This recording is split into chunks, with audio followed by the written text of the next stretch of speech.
There's a moment, sharp, silent, and almost unbearable, when you realize fear has been quietly shaping your entire life. Not in dramatic ways, but in the tiny decisions you don't even notice anymore. The job you didn't apply for, the truth you didn't speak, the dream you shelved because someone told you it was too much, and you believed them, because fear has a way of disguising itself as logic, as safety, as adulthood. But let's stop lying to ourselves. Most of what we fear isn't real. It's a script running in our heads, written by past pain, powered by anxiety, and completely divorced from truth. The Stoics were ruthless in their clarity about this. If you are distressed by anything external, wrote Marcus Aurelius, the pain is not due to the thing itself, but to your estimate of it, and this you have the power to revoke at any moment.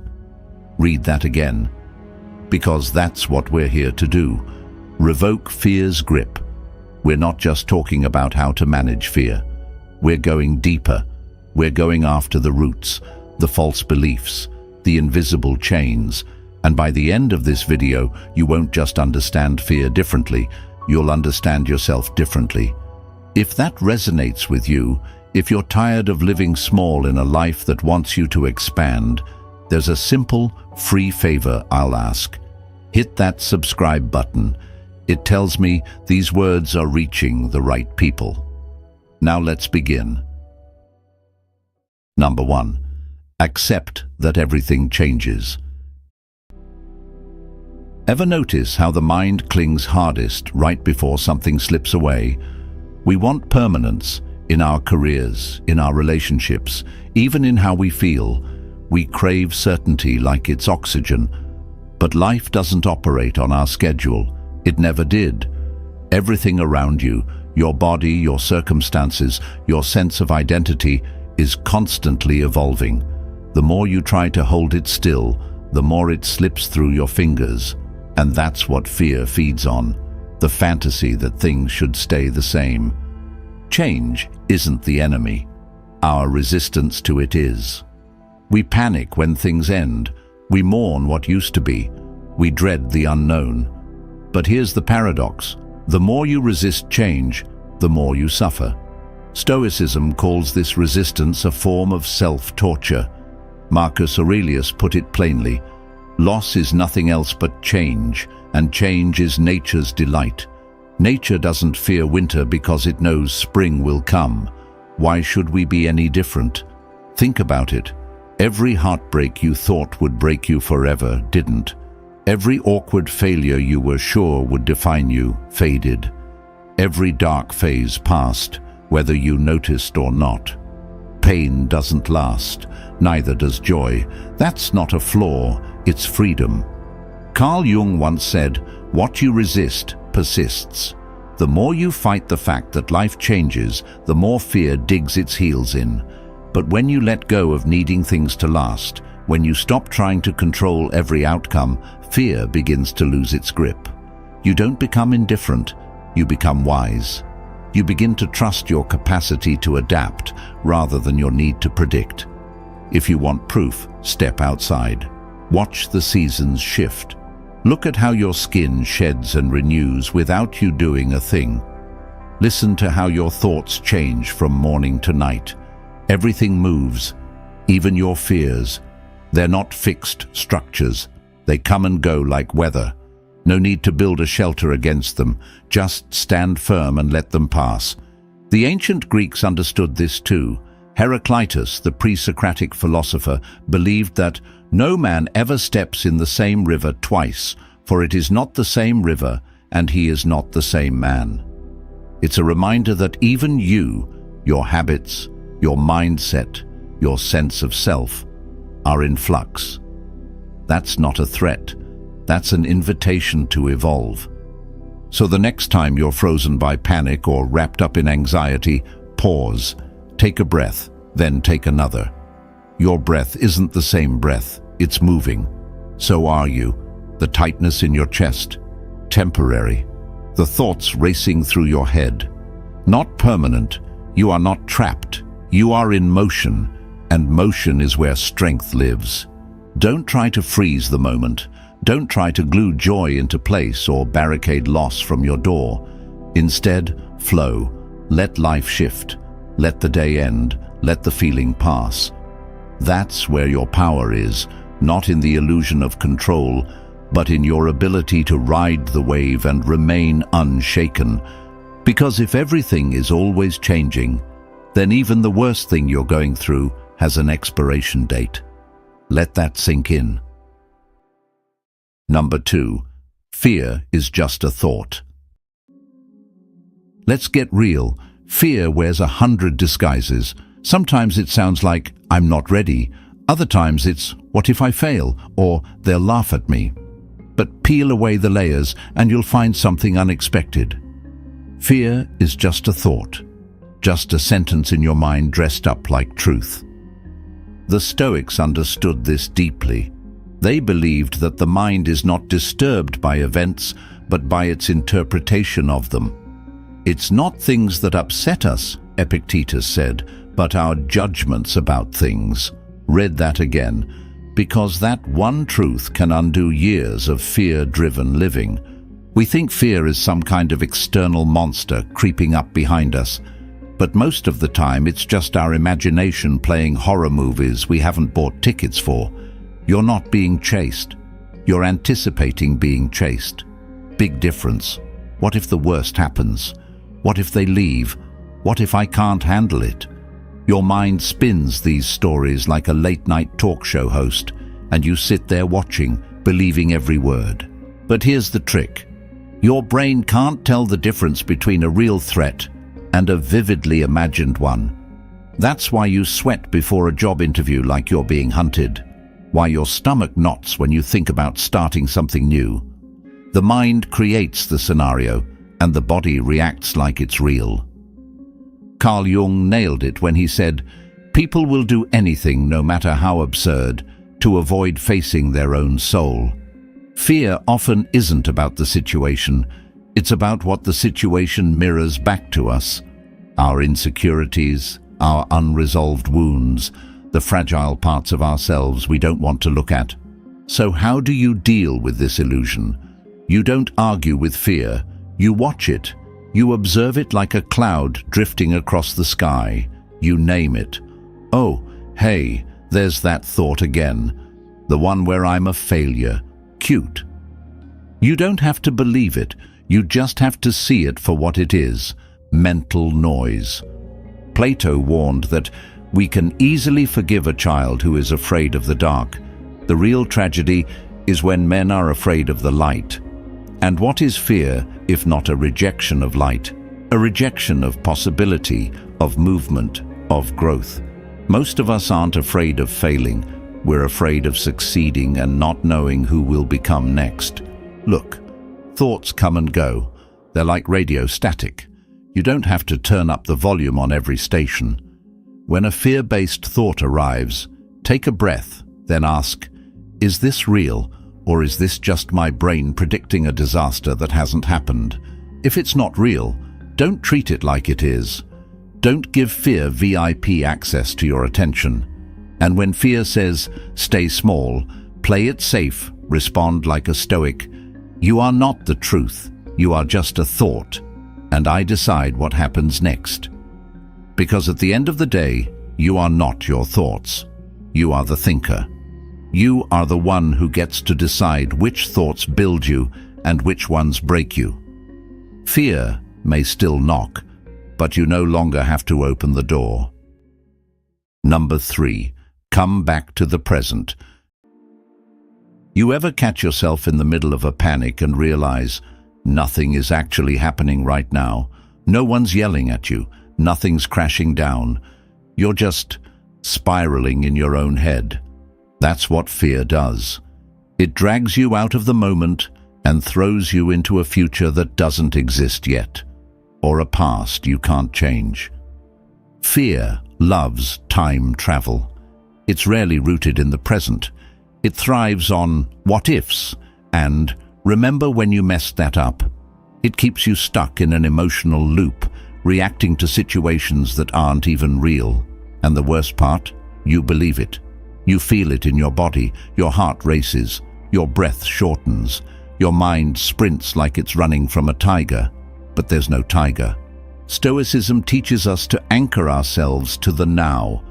Marcus Aurelius wrote in his Meditations, "Confine yourself to the present, not tomorrow, not 10 minutes from now, just now, because right now, you're okay, you're breathing, you're safe, you're capable."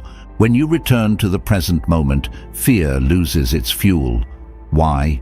Because fear is a projection. It needs the future or the past to survive. The present moment is too real, too grounded, too calm. In this moment, you're not failing. You're not being judged. You're not broken. You're just here. Try this. Next time fear grips you, pause. Don't fight it. Don't deny it. Just come back. Feel your feet on the ground. Take 3 slow breaths. Look around. Name what you see. Touch something textured. Hear a sound. This isn't woo-woo. This is neuroscience. Grounding yourself physically brings the emotional brain down from its panic and gives control back to your logical mind. Socrates once said that the unexamined life is not worth living. But here's the flip side. The over-examined moment is unlivable. If you're constantly analyzing every possible outcome, replaying old pain, or rehearsing every disaster, you're not living. You're surviving in a mental fog.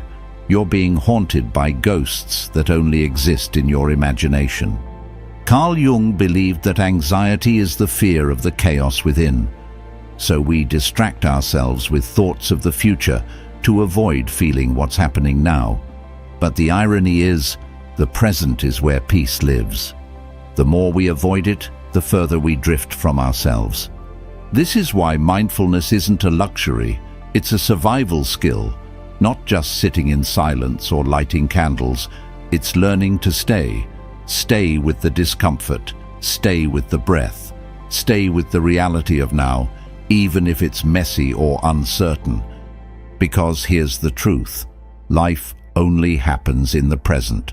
Your fears, they live everywhere else. So come back, not once, not perfectly, but again and again. Choose now, that's where your power is. Number 4, everyone suffers, you're not broken. Let me ask you something. How often have you felt like you're the only one who's afraid? Like everyone else somehow has it all figured out, and you're the one fumbling in the dark, hoping no one notices the fear in your voice or the tremble in your hands. That feeling, that isolation, is one of fear's dirtiest tricks. It convinces you that your struggle is a personal flaw, that you're weak for feeling anxious, that you're broken for not being able to just get over it. But let's call it what it really is. A lie. The Stoics never said life would be painless. In fact, they built their entire philosophy around the understanding that suffering is a universal human experience. They didn't see fear, pain, or grief as signs of failure. They saw them as part of the terrain. Epictetus was born a slave. Marcus Aurelius ruled an empire during a plague. Seneca wrote letters about resilience while facing exile and personal loss. And yet none of them said, "This is unfair, I must be broken." They said, "This is life, so now what?" Aristotle believed that we acquire courage by acting as if we already have it. In other words, the presence of fear is not proof of weakness. It's the training ground of strength. It's the weight you lift to build resilience. Psychologist Carl Rogers once wrote that what is most personal is most universal. That ache you feel in your chest, millions feel it. That fear of not being enough, it's echoed across generations. You are not some outlier. You are human. And being human means you will hurt, you will doubt, and yes, you will fear. But none of that makes you unworthy. It makes you real.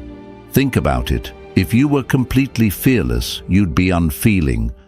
And if you were completely untouched by pain, you'd be disconnected from the rest of humanity.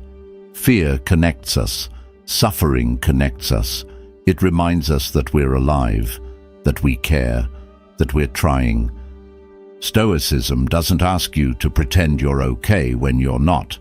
It asks you to recognize that suffering doesn't diminish your value.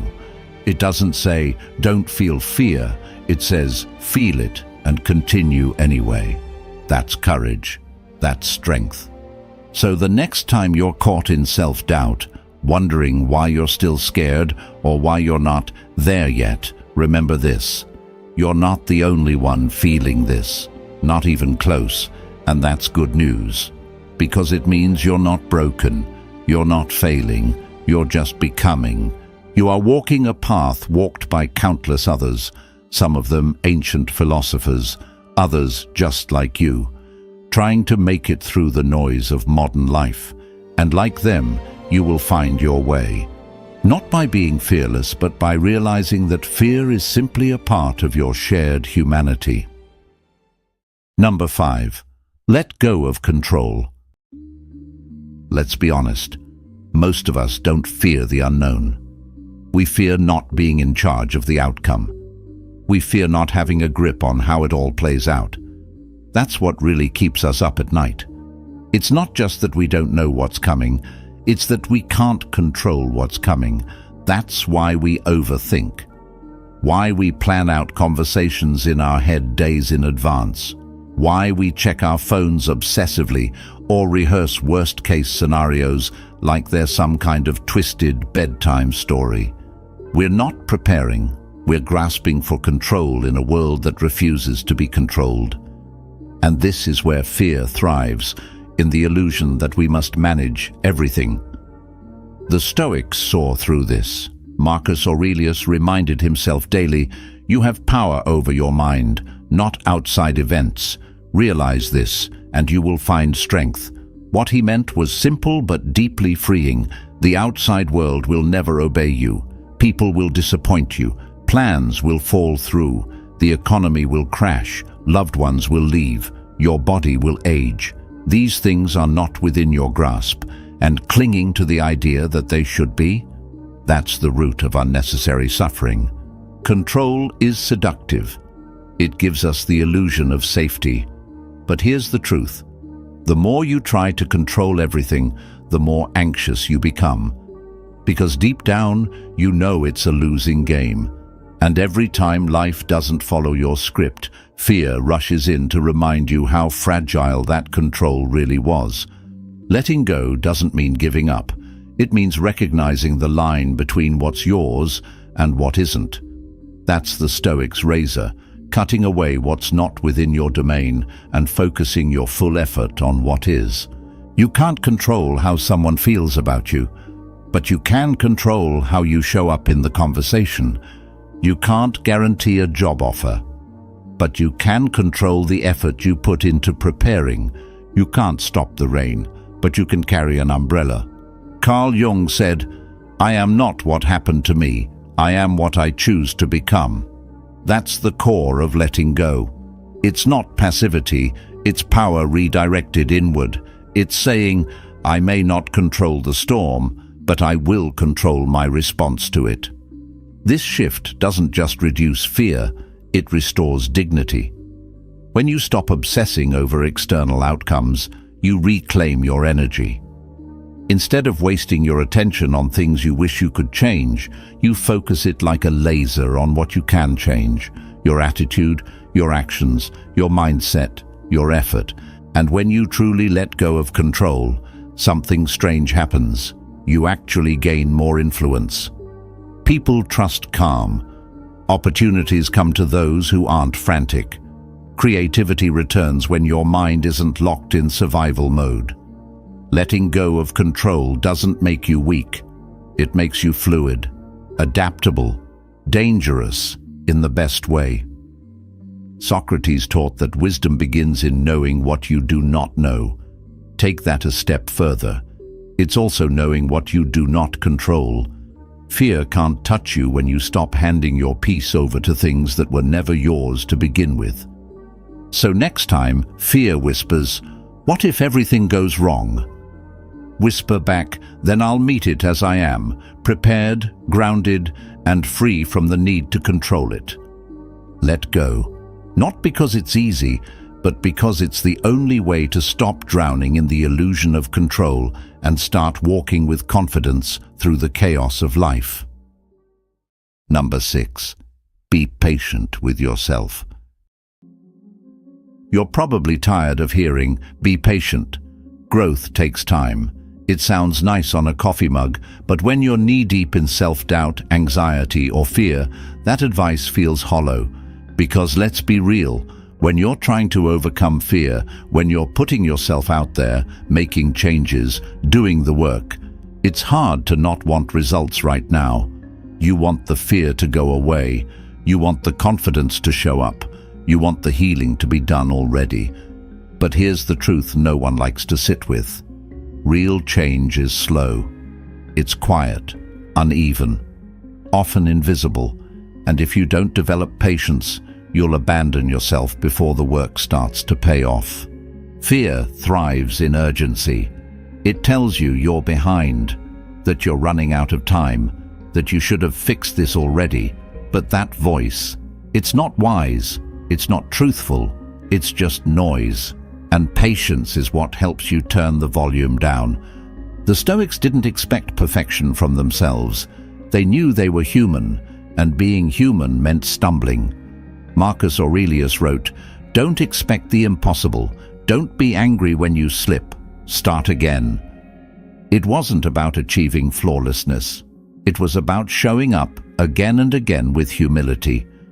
But we don't extend that same grace to ourselves. We judge every setback like it defines our entire journey. We make one mistake and say, "See, I'll never change." We feel fear and assume we're weak. But you're not weak, you're growing, and growth looks a lot like chaos when you're in the middle of it. Carl Jung understood this. He said, "The most terrifying thing is to accept oneself completely." And isn't that what we're really afraid of? That we'll meet ourselves fully, flaws, fears, failures, and find something unworthy? That if we're patient, if we slow down, we'll have to face the parts we try to outrun? But that's where transformation begins. When you stop trying to force change and instead nurture it. When you stop sprinting toward a fixed image of who you think you should be and start accepting who you are now, with space to evolve. Aristotle taught that virtue is formed in habit, not overnight wins, not breakthroughs on command. Habit, repetition, small acts of courage, again and again, even when fear is still whispering, even when you still feel uncertain. That's how patience becomes power. Think of it like training a muscle. You wouldn't walk into a gym, lift a heavy weight once, and expect to walk out ripped. So why do we expect emotional strength to appear instantly? Why do we expect courage to stick after one tough conversation? You don't build resilience by avoiding fear. You build it by walking through it again and again with patience as your companion. And let's not confuse patience with passivity. Patience doesn't mean doing nothing. It means doing the right things consistently, even when results are slow. It means trusting the process, even when it's frustrating. It means allowing yourself to be a work in progress, not as an excuse, but as a path forward. So the next time you feel like giving up or feel like your fear is winning, pause, breathe, remind yourself, this is not the end. This is a step. You're not failing. You're unfolding. Don't rush it. Don't shame yourself. Be steady, be kind, be patient, because the greatest breakthroughs often come right after the moment you were about to quit. And if you stay with yourself long enough, with patience in your back pocket, you'll become someone even fear can't argue with. Fear loses its power the moment you stop running from it and start listening to what it's trying to teach you. You're not behind. You're not broken. You're simply becoming. Thank you for being a part of Stoic Journal, this space where we walk through discomfort, not around it. If this resonated with you, There's another video waiting for you right here on the screen, hand-picked to take you one step further. And if you ever find yourself lost again, come back. This journal will still be here, waiting right where you left off. Stay steady, stay aware, until next time.